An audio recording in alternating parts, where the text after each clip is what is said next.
Salut, salut et bienvenue dans un nouvel épisode de Business Serein. Aujourd'hui avec Anaïs. Comment tu vas, Anaïs? Ça va très bien, je te remercie. Et toi? Ça va très bien, merci. Fin de grippe, je pense. Ah, Fin de saison. Je pense qu'on est beaucoup à être passé par là, donc oui, c'est cool. Ça s'améliore. bon, tant mieux. On parlait juste avant de ce que tu fais et j'ai plein de questions à te poser. Mmh. Mais j'aimerais savoir, avant qu'on creuse ensemble, qu'est-ce que tu as, toi, sur le feu en ce moment dans ton business? Alors, en ce moment, je suis plus dans une période, on va dire, d'intégration. Il y a eu pas mal de choses qui se sont, passées, en 2025. Plein de révélations justement sur, tout le côté, entrepreneuriat et j'avais besoin, voilà, de prendre ce temps d'intégration et de revenir, on va dire, sur mes bases et pour, être justement, au mieux alignée, on va dire, pour 2026. Donc après je participe à pas mal de choses, donc en accompagnement avec d'autres coachs business et cetera. Donc voilà un peu ce que j'ai sur le feu en ce moment. C'est plus, une restructuration, on va dire. OK. Et c'est quoi qui a justement amené à cette, restructuration, intégration? Est-ce qu'il y a eu un décalage avec le moment où tu t'es lancé? Est-ce que tu veux faire maintenant ou comment ça t'est venu? Je dirais pas plutôt un décalage, mais parfois on est, enfin en tout cas ça a été, le cas pour ma part, on est pris un peu dans dans les habitudes et cetera et on perd des fois un peu le sens en route. C'est un peu, des fois ma problématique, on va dire, de repartir un peu dans des schémas de performance, de réussite, de courir un peu après le temps et cetera et du coup, j'en perds le sens. Il y a beaucoup de frustrations qui viennent se mettre et qui viennent un peu, on va dire, bah, me désaligner, brouillard mental, tout ça. Je pense que je t'apprends rien, tu en parles beaucoup aussi toi, donc voilà, ça a été un peu, ça en cette, fin d'année où, voilà, ça m'a amenée, on va dire, à prioriser et à me rendre compte que, bah, c'était OK de pas être, toujours partout, tout le temps et que j'avais moi aussi mon propre rythme à respecter et ça a été surtout ça, en fait. On va dire cet équilibre entre finalement le pro et le perso, quoi, Mmh. aussi. Mais effectivement, on en parle beaucoup sur le podcast. Tu as Mmh. visé juste. Et si on développe un petit peu, toi, aujourd'hui, tu es astro coach et tu accompagnes des femmes dans la libération transgénérationnelle, tout ça. Enfin, plutôt féminin, tu m'as dit? Oui, Est-ce que c'est un truc qui t'est venu depuis toujours? Comment ça t'est venu en fait? Parce que c'est quand même assez ciblé et moi oui. j'adore le côté, astro avec libération émotionnelle qu'on voit pas forcément. Je crois que tu es la première honnêtement, que je vois qui fait ça et ça m'intéresserait, que tu nous éclaires un peu là-dessus. Bah, écoute, en fait, depuis toujours en soi, non. Voilà, dans mon parcours un peu de découverte, de cheminement et cetera, c'est là où l'astrologie, s'est, amenée à moi dans le sens où ça a été ça, ce serait plus, on va dire l'aspect un peu plus depuis toujours. J'ai toujours été, très intéressée et cetera, par l'astrologie et puis, j'écoutais pas forcément les idées reçues qu'on peut avoir. Oui, mais les horoscopes, oui, mais c'est toujours, un point de vue général, c'est fait exprès pour que ça parle à tout le monde et cetera. Je savais qu'il y avait beaucoup plus derrière, mais que enfin voilà, j'avais pas forcément, les compétences ou la technique, à ce moment-là et donc voilà, dans mon parcours pro, quand ensuite j'ai décidé d'entreprendre et cetera, donc à travers le coaching notamment, j'avais à cœur de pouvoir justement, avoir aussi un outil en plus. Pas juste faire, des séances de coaching, un simple échange et d'apporter un peu, on va dire, le côté un peu plus, spirituel, un peu plus, invisible parce que voilà, ça fait aussi partie de mon parcours du coup où, j'ai appris à me connecter, enfin à ouvrir, on va dire, mon champ des consciences sur le fait que, il y a parfois des influences bien au-delà de ce qu'on pourrait percevoir avec nos yeux et donc c'est là-dessus où l'astrologie, est rentrée en compte et donc voilà, je me suis fait former et cetera. Donc voilà, j'ai appris la technique et à décrypter, on va dire, les astres et cetera. Après, il y a énormément d'intuition aussi en fonction de l'échange, d'où, l'alliance, coaching et l'astro, parce que je me suis rendu compte dans ma pratique que je préférais, enfin que ça m'ouvrait beaucoup plus en termes d'intuition, de pouvoir justement être en échange direct avec la personne. En fonction de ce qu'elle vit, elle peut m'expliquer et cetera et moi, en fait, je fais les liens avec la carte que j'ai à côté, par exemple. Et pour l'aspect, transgénérationnel, encore une fois, ça fait partie de mon parcours aussi, mais j'en avais pas forcément conscience. Ça a toujours été un sujet qui m'a aussi, intéressée, voilà, l'épigénétique et cetera. Quand on voit que les traumas peuvent être, transmis de génération en génération et cetera. Mais plus d'abord dans une vision, extérieure. Ah ouais, j'aime beaucoup ce sujet, ça m'intéresse, ça me parle et cetera et voilà, à force de moi aussi, faire le job, on va dire, chez moi intérieurement, ben, je me suis rendu compte que j'étais beaucoup plus concernée que ce que je ne le pensais au départ. Donc et voilà, ça s'est un peu éclairé, comme une évidence, j'ai envie de dire. Ouais, c'est fou parce que, on en parle beaucoup sur le podcast, mais là encore, tu es un exemple, flagrant où souvent on a les trucs sous les yeux. On se dit pas forcément: «Bah, ça va être notre chemin, pour la vie ou pour, même une période plus courte». Mais une fois que tu as mis le doigt dessus et tu te dis: «Mais en fait, bah, pourquoi pas?» Bah, ouais, bah, c'est totalement ça en réalité, hein. C'est qu'on voit d'abord les choses d'un point de vue extérieur. Ouais, OK, ouais, ça m'intéresse, ouais, ça me parle, ouais, ceci, ouais, cela et c'est un peu, tu vois, ce sentiment d'évidence que je te parle, c'est moi, j'aime beaucoup le schématiser en mode il y a les fils se sont branchés entre eux, Mmh. tu vois? Et du coup, ça a créé la résonance et ce fameux mais ouais, en fait, bah, tout est là depuis le départ, juste devant moi, quoi. Et il y a un point hyper intéressant que tu as dit, et sur lequel j'ai envie de rebondir, c'est que ça te concernait plus que ce que tu pensais. Mmh mh. Et je pense que alors moi, c'est très personnel, mais, on ne peut accompagner qu'au niveau où on est capable de s'être accompagné déjà soi-même, d'une part, Mmh. d'être accompagné par d'autres. Comment, quand tu t'es lancé, toi, est-ce que, tu t'es fait accompagner, pas tant sur le coaching, mais aussi sur ça? Comment ça s'est passé pour toi? Ouais, en fait, ça a été vraiment, bah, l'alliance des 2 justement, enfin voilà, voilà, j'avais à cœur d'entreprendre et cetera, donc je me suis fait accompagner sur, d'abord enfin voilà, sur l'aspect business et en fait, ben, voilà, je suis tombée sur une coach qui ne transmettait pas que de la stratégie ou que, ou que des méthodes et cetera, mais parce que justement il fallait, enfin tout est question de posture intérieure en réalité. Donc il fallait aussi bosser sur, mon identité et cetera et enlever aussi toutes les couches. Mmh. Donc cette alliance-là a fait que c'est aussi cet accompagnement-là qui m'a permis bah, de me connecter à justement, tout cet aspect transgénérationnel parce qu'en voulant avancer finalement dans mon business, je me suis pris des stops, je me suis pris des murs, émotionnellement, c'était hyper compliqué. On en avait déjà discuté ensemble, mais je t'avais déjà dit et ça, je le répéterai jamais assez, que l'entrepreneuriat m'a mis face à mes plus gros démons, où tout est remonté et cetera, la peur d'être vue et cetera et mais d'une manière tellement irrationnelle que je me disais: «Mais en fait, pourquoi? Je comprends pas». Donc après, voilà, il y a mes expériences de vie aussi qui ont fait que, voilà, des traumas qui remontent et tout, mais pas que. Bien plus profond que ça aussi et beaucoup, histoire de loyauté inconsciente donc et c'est là où je me suis dit: «Ah OK, d'accord» et forcément, c'est là où voilà, l'alliance se fait et ah ben, finalement, elle est peut-être là ma zone de génie, comme on dit.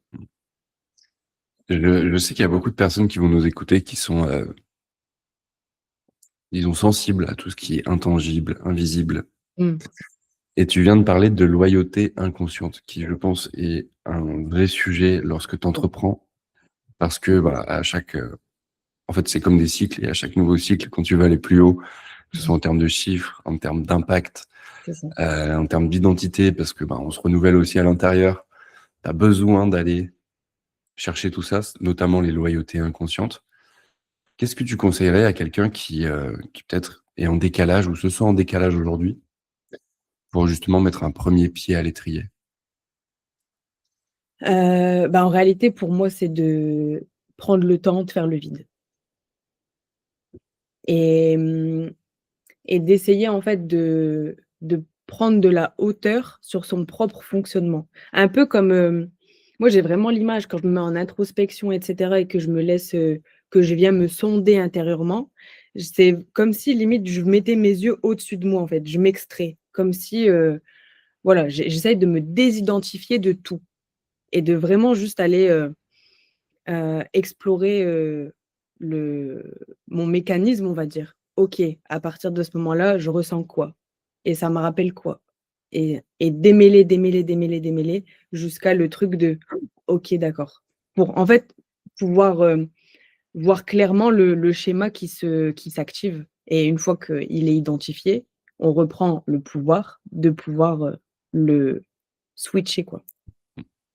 C'est vrai que dit comme ça peut paraître hyper simple, mais c'est vrai que quand on est dedans, des fois, il y a plein de choses qui se mélangent et cetera, mais parce que moi, ça a été souvent la sensation que j'ai eue de me sentir vraiment même, corporellement, les émotions qui te traversent le corps, de se dire, ben, il y a pas que moi là-dedans, je le sens. Il y a plein de choses qui viennent s'exprimer à travers moi, mais qui ne sont pas que à moi, quoi et c'est vraiment ça qu'il faut venir, décharger. Parce qu'on en a déjà, je pense, assez on en a assez avec notre propre charge. Alors si on se rajoute, tous les ancêtres derrière, c'est bon, quoi. Mais c'est hyper cool ce que tu dis, notamment sur le fait de prendre un pas de recul. Je pense que c'est la première étape de tout travail, sur soi, Mmh, de se faire déjà ce travail, de se dire: «OK, je vais pas regarder comme quelqu'un qui va juger et c'est ça, j'en sais quelque chose». Bien souvent, on est la première personne à être notre bourreau, totalement. mais de prendre plutôt, la loupe du détective, un pas de recul et de dire: «OK, qu'est-ce qui se joue là?» et sans jugement, ce qui peut être très dur. C'est ça. Lorsque tu l'as Ouais, dit, on est, la tête dans le guidon. c'est ça, la tête dans le guidon, j'allais le dire en plus, mais, et du coup, une phrase qui peut enfin, une méthode aussi qui peut aider quand c'est ça, c'est de limite mettre en scène, se mettre sur une chaise, à mettre une chaise vide en face et visualiser, je sais pas, un très bon ami, un meilleur ami, une meilleure amie, de se dire, ben, si et parler, enfin, faire ressortir notre discours intérieur, mais comme si c'était quelqu'un d'autre qui nous le disait et de se dire, ben, si c'est ta meilleure amie qui te dirait ça, qu'est-ce que toi tu lui dirais? Donc déjà, ça permet de couper un peu cet auto-jugement parce que, ben, comme tu dis, hein, on s'auto-juge nous, mais si c'était quelqu'un d'autre qui venait nous le dire, on serait, très, très doux avec la personne souvent. Donc ça aussi, ça peut aider, mais ouais, c'est vraiment, une prise de recul et un espace d'accueil. L'espace, faut qu'il soit ouvert aussi. Et tu dirais que c'est quoi, toi, dans ta pratique, qui a été ou qui est peut-être le plus challengeant et que tu avais pas vu venir? Hem, c'est-à-dire? Est-ce que tu peux être un peu plus, Ouais, si tu veux, moi, quand je vais prendre mon exemple, il y a des choses quand dans mon ancienne vie de copywriter, je me disais: «Ouais, je vais écrire, ça va être trop cool. Les gens, je vais leur proposer, ils vont me dire ça, ça». Et en fait, j'avais pas vu venir le fait que eux, dans leur propre business, ils ont cette charge émotionnelle. Et mmh, donc le fait d'être amené à collaborer avec des personnes qui ont cette charge émotionnelle dans leur business, toi, ça peut être, bah, tes clientes dans leur vie. Du coup, ça brouille un peu leur perspective, tu vois? Un peu comme un mmh, cheval lancé au galop avec des œillères. Vas-y pour l'arrêter. Et ça, c'est un truc que j'avais pas vu venir, tu vois? Gérer aussi ce côté émotionnel.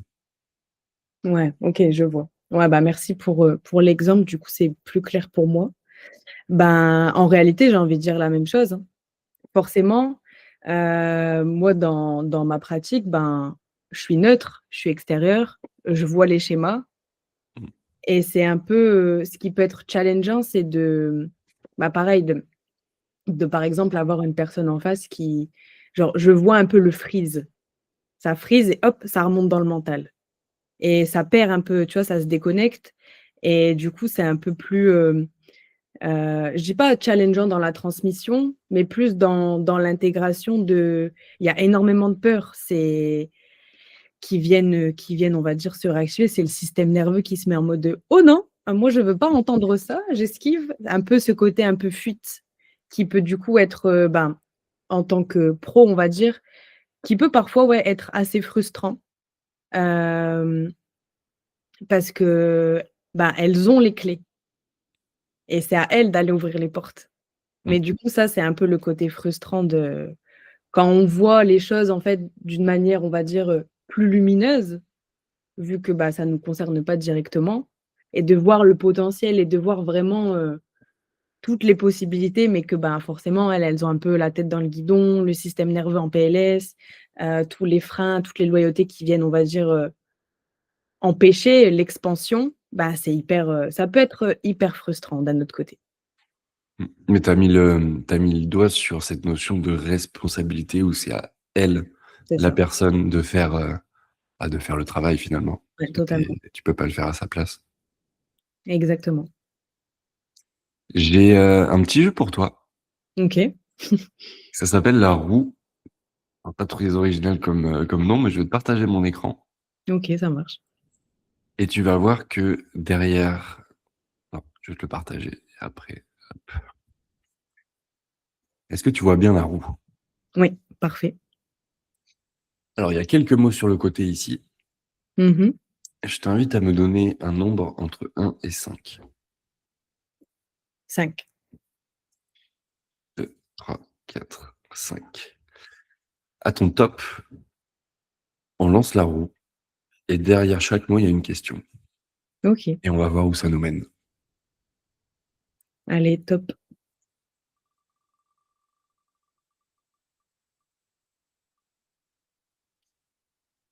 La pelle, OK, j'ai l'impression, c'est parfaitement dans le thème C'est vrai. de cet Ça allait. épisode. Tu dirais que qu'est-ce que tu te sens, toi, appelé à créer ou à partager, mais que tu oses pas encore dire ouvertement sur les réseaux, dans ta com, dans ton business? Ouais, c'est très, très juste. C'est très juste. Ouais, bah, ça fait partie aussi en même temps de la période dans laquelle je te parle, que voilà, je restructure et cetera et d'essayer d'y voir plus clair pour justement, ben, sauter le pas d'enlever, on va dire, certaines brides et retenues que je peux encore avoir, dans ma com. Dans les espaces plus publics, on va dire. Dans les espaces Mmh. plus intimistes, les groupes et cetera, là-dessus, ça va. Mais c'est vrai que sur l'aspect un peu plus public, c'est encore un peu il y a encore un peu de la retenue, quoi. OK, et est-ce que tu te sens de le partager là, ici? On est que 2. Hem, de partager quoi exactement, du coup? Est-ce que peut-être tu oses pas encore dire dans les espaces publics ou Mmh. ce qui pousse, ce qui demande à être intégré? Bah, ouais, let's go. Vas-y, je t'écoute. Ben, c'est vraiment en fait, comment dire? En fait, moi, j'aime beaucoup parler de enfin, le lien que j'ai pu faire dans les séances, que j'ai déjà eues et cetera, que ça soit en coaching, que ça soit en astro, que ça soit en privé, même dans ma vie de tous les jours, en perso et cetera. Quelque chose que j'ai pu moi faire le lien, donc surtout sur l'aspect en tant que femme. Ça aussi, c'est assez, complexe par moment de vraiment se positionner, en tant que femme et cetera, de dire: «Ben, j'accompagne que les femmes». Loin de moi l'idée de vouloir mettre les hommes sur le côté. C'est juste que, bah, forcément, comme c'est beaucoup, en miroir avec ce que je vis, ce que j'ai vécu et cetera, déjà c'est beaucoup plus juste, on va dire, pour moi, d'accompagner les femmes, vu que ça concerne énormément l'énergie féminine. L'énergie féminine est bien évidemment présente en chacun de nous. Mais les, problématiques ne sont pas les mêmes. Ça va s'inscrire sous d'autres formes, sous d'autres schémas et donc forcément, voilà, ça, c'était aussi quelque chose que je tenais à préciser et le lien que j'ai pu faire, c'est avec, une mémoire transgénérationnelle qui, pour moi donc qui est très ancienne, mais qui, pour moi, influence encore énormément nos vies, du coup, en tant que femme. C'est la mémoire de la sorcière brûlée. Ouais, c'est vrai que, voilà, déjà, c'est un terme, ça, que j'ai un peu du mal à exprimer en public parce que je sais que ça peut paraître un peu farfelu et ou trop spirituel ou trop perché et du coup, c'est vrai que j'ai quand même une personnalité très terre à terre et donc c'est un peu, voilà, l'alliance de vraiment la spiritualité, incarnée quoi et avec, tout, les choses un peu plus, on va dire, toute la mode new age et ben, pas très envie d'être catalogué comme quelqu'un de perché alors que c'est pas du tout le cas, quoi, tu vois? Bah, c'est trop bien que déjà que tu précises que tu es hyper terre à terre, mais je pense que ça s'est senti depuis le début de Mmh. l'épisode. Moi, depuis que je te connais, ça se sent et je trouve même ça hyper rassurant, en fait, de pas avoir quelqu'un, tu sais, qui est en mode juste, «Je vais brûler de l'encens et puis on va voir ce qui se Ouais, passe». totalement. Alors que, alors que là, c'est en fait, tu as le mélange des 2 mondes. Moi, je trouve que alors c'est personnel, mais je trouve que c'est plus rassurant une personne qui est plus équilibrée dans le sensible et le tangible, Mmh. qu'une personne qui est à fond, tu vois, comme, qui aurait monté le volume à fond d'un côté ou de l'autre. Bah, c'est ça, surtout que je pars du principe que, hem, moi mon leitmotiv ça dès le départ, ça a toujours été ouais, heu, ouvrir les consciences, on va dire, ouvrir le champ des consciences, amener les gens à regarder au-delà, comme je disais au début de l'épisode. Mais en fait, prendre conscience, c'est une première clé, mais ça suffit pas. Ça suffit pas à changer sa réalité.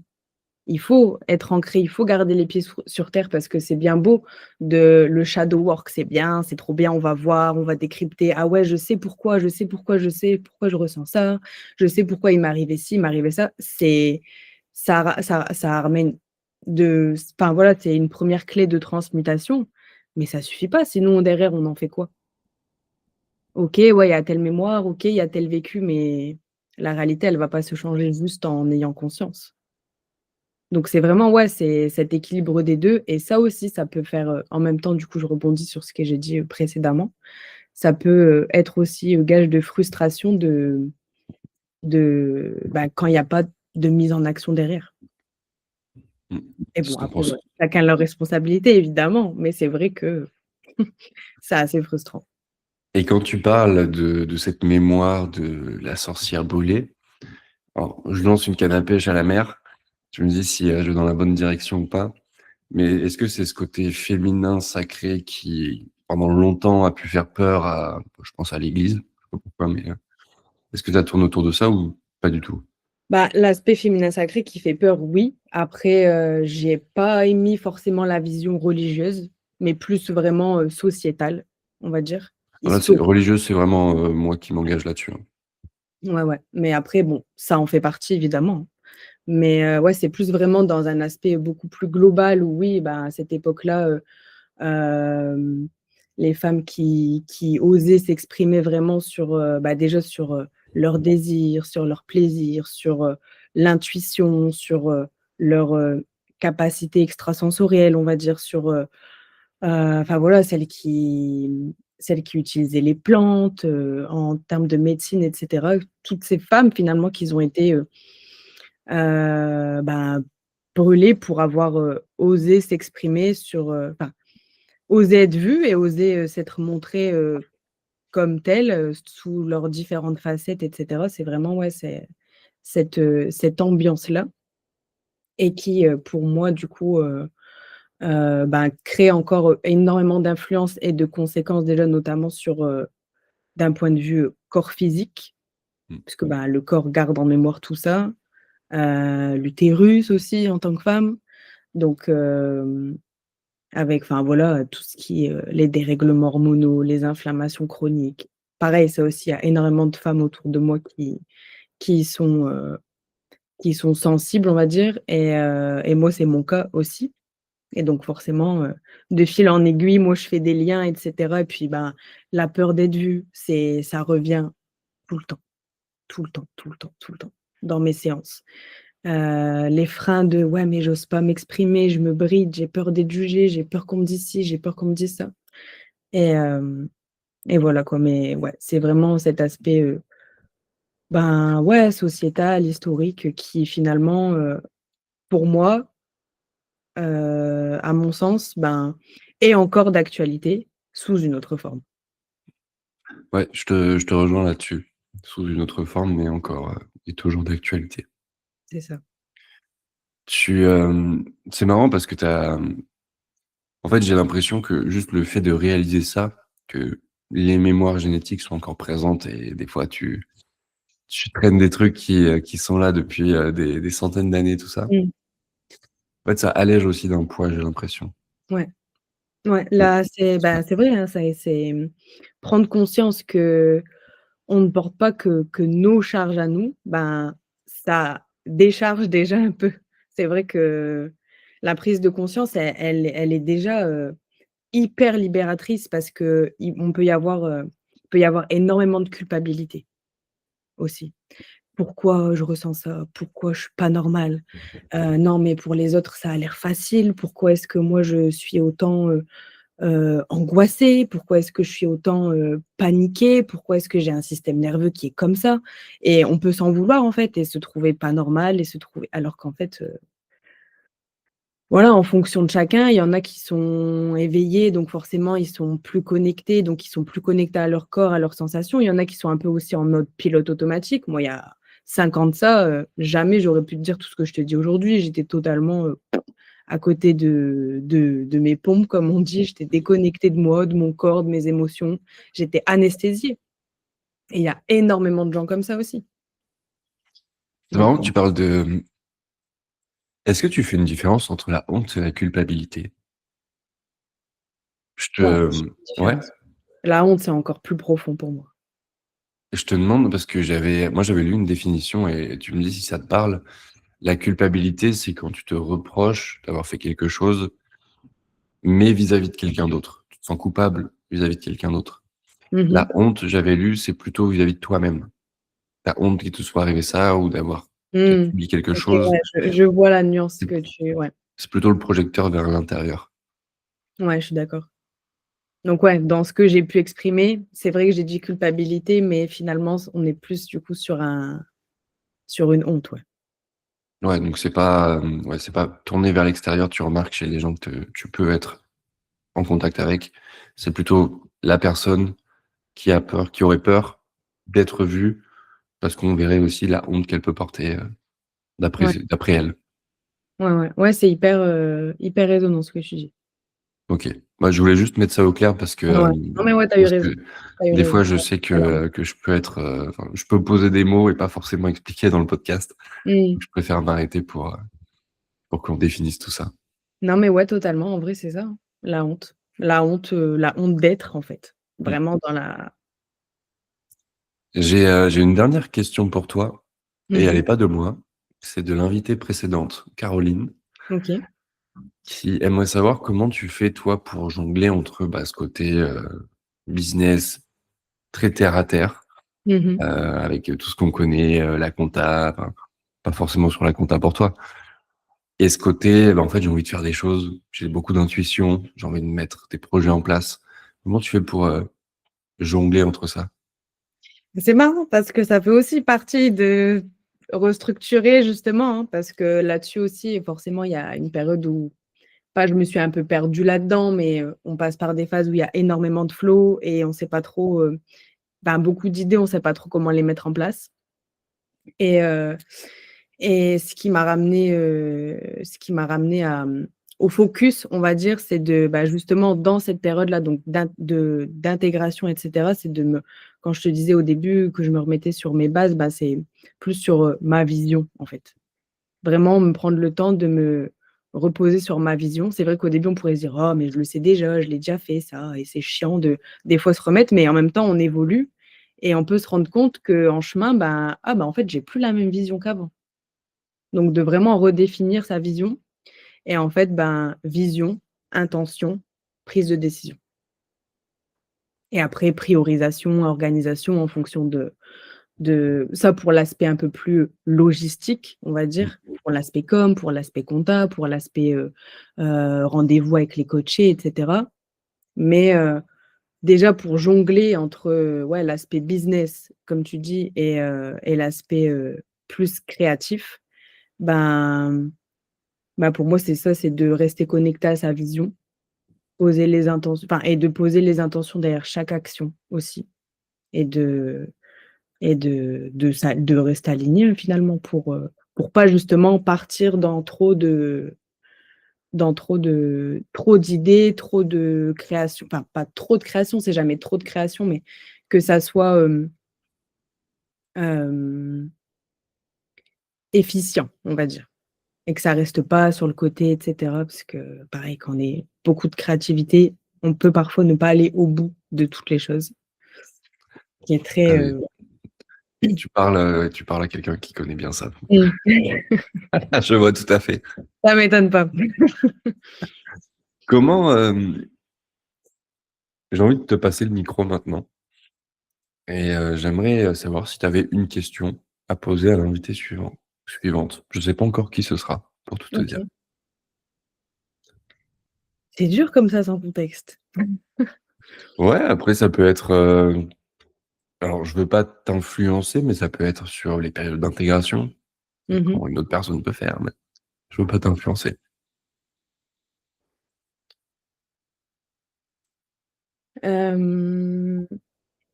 Bah, du coup, bon, ça m'influence un petit peu, mais ça peut être, en même temps une question, très pertinente que les gens n'abordent pas forcément dans l'entrepreneuriat, un peu dans l'envers du décor, tu vois, les coulisses. Du coup, ma question, bon, peut-être à reformuler, hein, mais heu, comment faire face par moment, on va dire, à la perte de sens? Je sais pas si tu vois un peu du coup? Je pense que ça parlera à la Mmh. personne. Je vois tout à fait. J'irai OK. creuser avec la personne, t'inquiète. Ouais, ça marche. N'hésite pas, hein, je te laisse aussi la carte de reformuler un peu ma question si besoin. Ah bah, Mais non, ouais, non, c'est sur le sujet de la perte de sens, ça peut être, pas mal. non, non, là, pour moi, l'intérêt aussi du podcast, c'est, de donner la parole aux gens, mais aussi, tu vois, Mmh. de leur donner la parole et de pas déformer ce qu'ils viennent partager, donc ce sera comme ça la question. OK, ça marche. En attendant, où est-ce qu'on va si, on veut en savoir plus sur ce que tu fais? Est-ce que tu partages? Hem, Bah, sur ma page Instagram. OK, Sur ma page Instagram, il y a toutes les infos, enfin, il y a toutes les infos, ouais, si, il y a toutes les infos, il y a des publis, je suis disponible, en DM. J'ai un groupe privé Telegram également, pour, les partages plus en profondeur et plus intimistes, on va dire. Et mais voilà, la 1re, pareil, porte d'entrée, ben, c'est ma page Insta. ça marche. Bah, écoute, je mettrai le lien en description. Je te Parfait. remercie, infiniment pour tout ce que tu es venu partager Bah, et merci à toi de c'est m'avoir reçue et d'avoir, ouvert, cet espace. avec grand plaisir et à toi qui nous écoutes, je t'invite à mettre en commentaire, si tu es sur YouTube, ce qui t'a le plus parlé pendant cet épisode et s'il y a des sujets que tu voudrais qu'on aborde ensemble la prochaine fois. Merci Anaïs. Merci Florent. Ciao, ciao.